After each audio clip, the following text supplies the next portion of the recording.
Hi, good evening, and welcome to the next episode of my paranormal and supernatural events.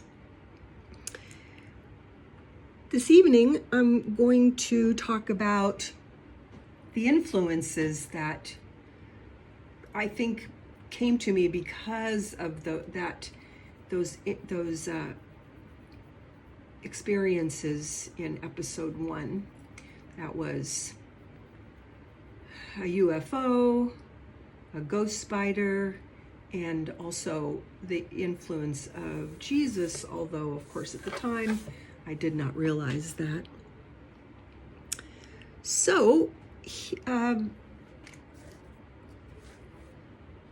was aware early on that I had an angel, and I felt that the angel helped me and did nice things for me and kept me safe, and really didn't think about it too much more than that.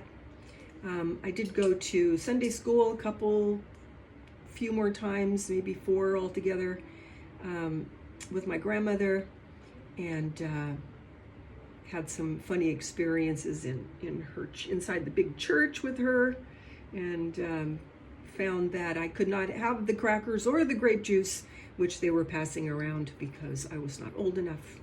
And I got my hand kind of slapped for taking any.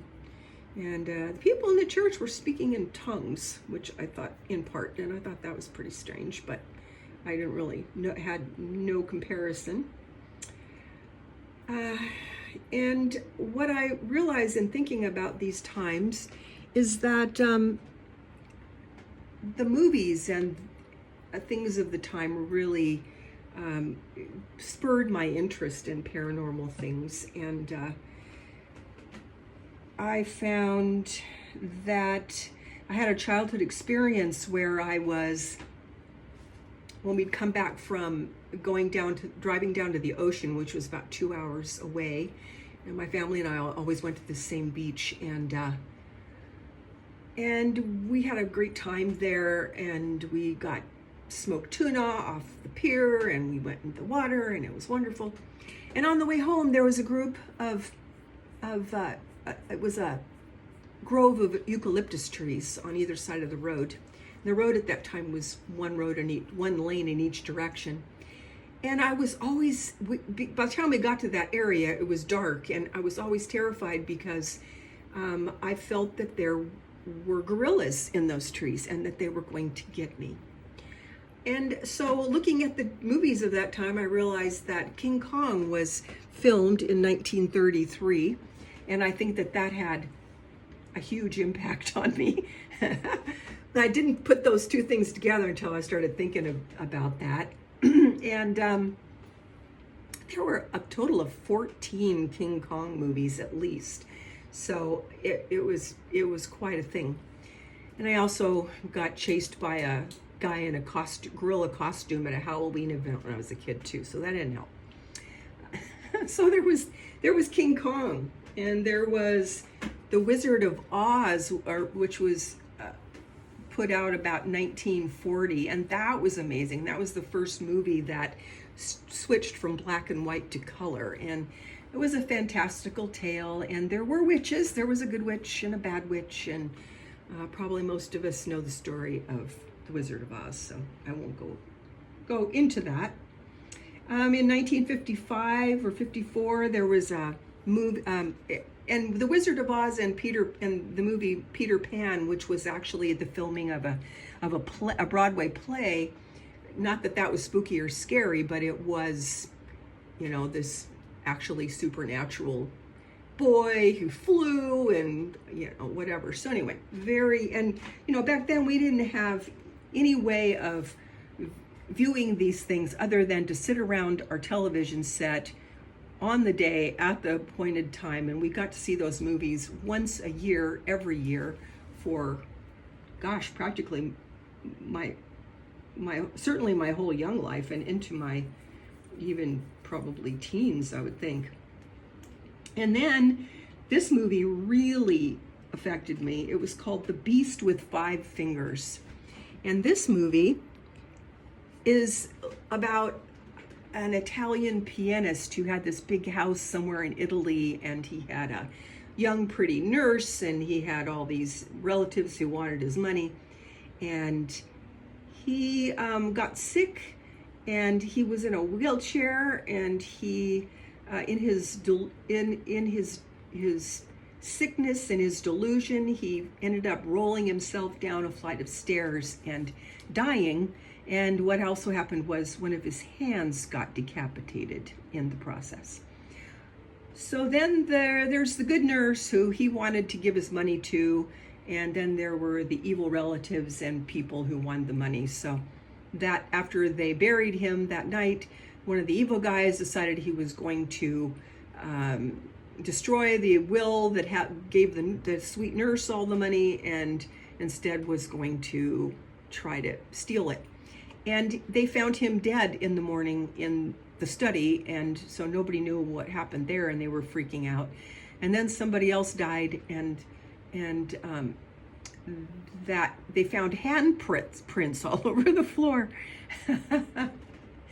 And finally there were some scenes where you did see this hand going after people.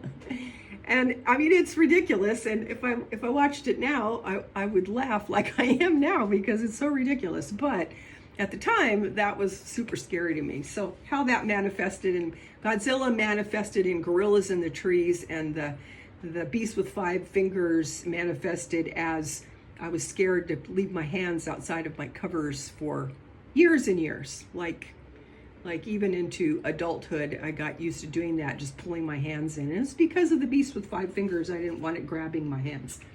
So some of these things have very lasting effects. And then we had The Haunting of Hill House, which was in 1963. And then before that, we had The House on Haunted Hill, which was, both of these movies were about supernatural things and people called to a place and they were going to get money, and it was kind of a game and a psychological thriller, and people died, and there were some good special effects in that they were getting better. And then a movie that I would enjoy watching today because it was more of a serious look at ghosts, and took it seriously. And this couple, Ray Milland, was like a regular looking version of Vincent Price and Boris Karloff, and regular sounding guy, and he did a lot of spooky, scary, psychological movies through his career. And The Uninvited, I think, was about 1944, and this couple buys a house, and it's a beautiful house, and it's on this hill in the Cornwall, outside of London somewhere. And they can't believe they got such a great deal on this house. And then as they live there, they start hearing crying and strange things happening, and they figure out that they have a ghost. And this ghost is a young lady, and she's upset because she lost her husband, lover, or something, or I don't remember. But it's the ghost, the special effect ghost that they had was not what a ghost generally looks like, but it was really good for the time, kind of white and cloud-like, and it had it was kind of wavy and stuff, but it was a really good movie, and I think I have it on DVD. I think I'm going to watch it again one of these days. And then we had, now there were many movies, and certainly way more than I'm listing here. I'm just talking about the ones that I saw for whatever reason and really had an impact on me. And then we had, as I grew older, we had Alfred Hitchcock did all kinds of psychological thrillers, The Birds, Psycho, all those kind of things, and I watched those. And then we had The Twilight Zone, which was kind of an intellectual thing, like what would happen if this happened, and like make people think, and that was kind of cool. And there was a show called My Favorite Martian, and that was I think in the 60s.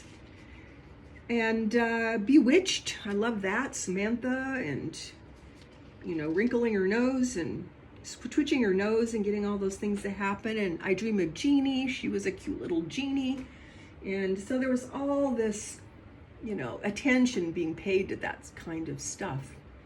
And those things all delighted me in some cases and terrified me in others. And I wasn't allowed to watch a lot of it, probably because it really affected me. But it bears, I think now that movies are so real, and you can't.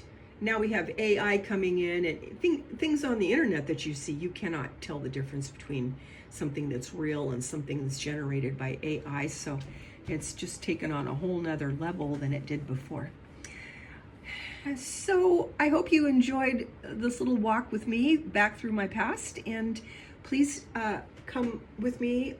My next episode 3 will be when I was about 14 or 15, and the ghost that I saw myself. So tune back in. Please like and share. Help the channel. Subscribe. That would be most helpful. And we'll continue on all the way, hopefully all the way up to Halloween. I have to see how. I only have so many stories, and I have to see how I can, spread them out and how long they are. And there's a lot that goes into it when you're talking about these things, I have found out. So have a good evening, and I will talk to you tomorrow. Thank you so much.